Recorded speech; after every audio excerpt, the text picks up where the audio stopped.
क्याम्पिङमा खाएर साथीहरू सुतेको अवस्था। यता हाम्रो आगो पनि बलिरहेको छ अनि हाम्रो साथीहरू सुतिसक्नु भएको छ है सबै।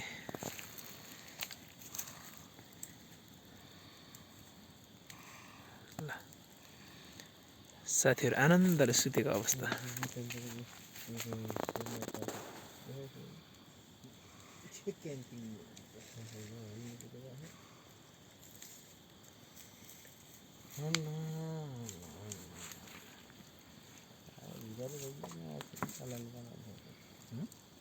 सारे भिखारी भइदियो चिकन चलाउने मान्छेको के अरे सारे भिखारी भइदियो चलाउने का मान्छेको डिरेक्ट चलाना है तो हो क्या धर्म लो